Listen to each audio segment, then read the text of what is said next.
भगवान कहाँ है? भगवान किस तरफ है? और भगवान क्या कर सकते हैं? भगवान को जानने से पहले प्लीज वीडियो को लाइक और कमेंट करें। हम सबके मन में एक न एक बार अवश्य ये विचार आते ही है और उस परम सत्ता को लेकर ऐसे प्रश्नों का हमारे मन मस्तिष्क में उत्पन्न होना स्वाभाविक है।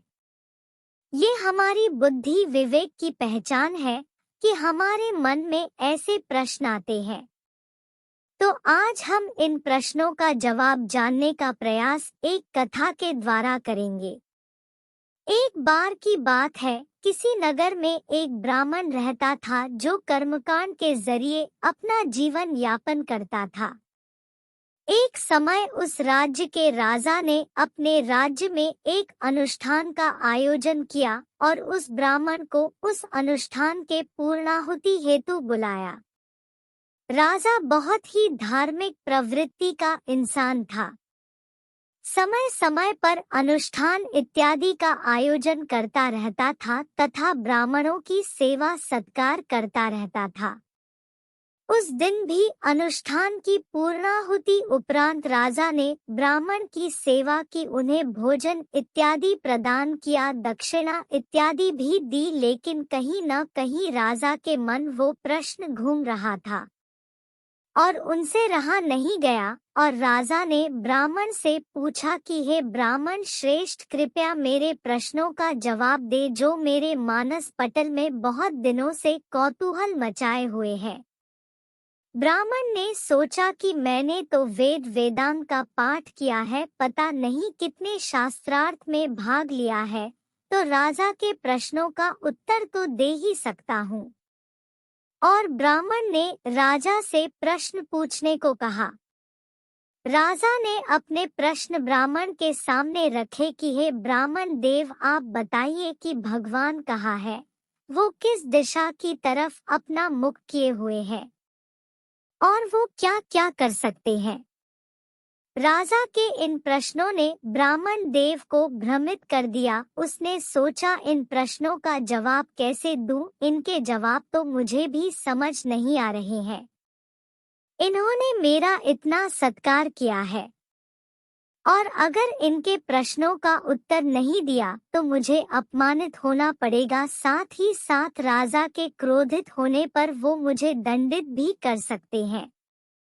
तत्पश्चात ब्राह्मण ने राजा से कहा, हे राजन, आपने बहुत ही बड़ा प्रश्न पूछ लिया है।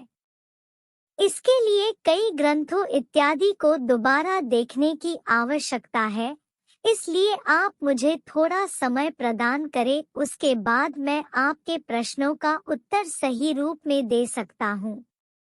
इस पर राजा ने बोला, ठीक है, मैं तुम्हें पूरे 1 माह का समय देता हूँ, जाओ इन प्रश्नों का ऐसा जवाब इस 1 महीने में ढूंढ कर लाओ जो मुझे संतुष्ट कर सके। 1 महीने बीतने को आए लेकिन ब्राह्मण को कोई सही उत्तर नहीं मिल सका। वो बहुत ही ज्यादा चिंतित था। ब्राह्मण का एक पुत्र था जो बहुत ही बुद्धिमान और विवेकशील था। उसे अपने पिता की चिंता का एहसास हुआ और उसने अपने पिता से चिंता का विषय पूछा। ब्राह्मण ने अपने पुत्र को सारा प्रसंग कह सुनाया। इस पर उसके पुत्र ने बोला, बस इतनी सी बात, इन प्रश्नों का जवाब मैं स्वयं राजा को दूंगा, आप मेरे साथ चले।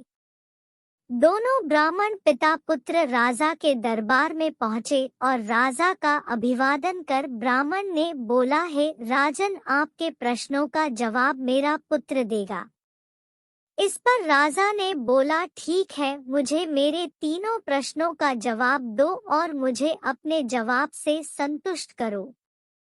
इस पर ब्राह्मण पुत्र ने बोला, हे राजन, मैं आपके प्रश्नों का जवाब अवश्य दूंगा, लेकिन आपके पास आए अतिथि का आप सत्कार नहीं करते क्या? इस पर राजा ने क्षमा मांगी और पहले ब्राह्मण द्वय के लिए अपनी गौशाला के गाय का शुद्ध दूध पीने के लिए मंगाया। दूध के पात्र को हाथ में लेकर ब्राह्मण पुत्र उसमें उंगली डालकर बार कुछ निकालने का प्रयास करने लगा। और यही क्रिया बार बार करने लगा। इस पर राजा ने उससे पूछा, तुम क्या करने का प्रयास कर रहे हो? ब्राह्मण पुत्र ने बोला, राजन, मैं दूध से मक्खन निकाल रहा हूँ पर मिल नहीं रहा। क्या दूध शुद्ध नहीं है? इस पर राजा ने बोला, ऐसे कैसे मक्खन निकाल सकता है? इसके लिए दूध को दही बनाना पड़ेगा, तत्पश्चात उसे मथना पड़ेगा, तब जाकर मक्खन की प्राप्ति होगी। इस पर ब्राह्मण पुत्र ने बोला, आपके पहले प्रश्न का जवाब यही है कि भगवान हम सभी के अंदर है। हम सब उसके अंश है और अपने ज्ञान और भक्ति के मथनी से जब हम उसे मथेंगे तब हम उन्हें देख सकते हैं। उनका कोई एक नियत स्थान नहीं है, वो सार्वभौमिक है, उन्हें किसी देश काल के द्वारा सीमित नहीं किया जा सकता है। राजा इस जवाब से बहुत ही संतुष्ट हुआ और अपने दूसरे प्रश्न का जवाब पूछा। इससे ब्राह्मण पुत्र ने बोला, मैं आपके दूसरे प्रश्न का जवाब दूंगा, उसके लिए मुझे एक दीपक की आवश्यकता है तथा इस सभागार में अंधकार किया जाए। राजा ने वैसा ही करने का आदेश दिया। जब दीपक अंधकार भरे सभागार में जलाया गया तो चारों तरफ रोशनी हो गई। ब्राह्मण पुत्र ने राजा से पूछा कि हे राजन, इस दीपक का प्रकाश किस दिशा में है? तो राजन ने बोला, प्रकाश तो सभी ओर है, इसकी कोई निश्चित दिशा नहीं है। इस पर ब्राह्मण पुत्र ने बोला, आपके दूसरे प्रश्न का जवाब भी यही है कि भगवान किसी निश्चित दिशा में नहीं है, बल्कि वो तो हर दिशा में विद्यमान है, उसकी नजर हर जगह है, वो सब कुछ देख रहा है। अब बारी आई तृतीय प्रश्न के जवाब की। इस पर ब्राह्मण पुत्र ने राजा से बोला कि तृतीय प्रश्न के जवाब के लिए मैं चाहता हूँ कि मैं आपके सिंहासन पर आसीन हूँ और आप मेरे स्थान को ग्रहण करें। राजा ब्राह्मण पुत्र के जवाब से संतुष्ट था, उसने उसकी बात मान ली और दोनों ने स्थान परिवर्तित कर लिया। सिंहासन पर बैठकर ब्राह्मण पुत्र ने बोला कि भगवान यही कर सकते हैं कि मुझ जैसे रंग को राजा का स्थान दे सकते हैं और आप जैसे राजा को रंग बना सकते हैं। उसके लिए कोई भी कार्य असंभव नहीं है।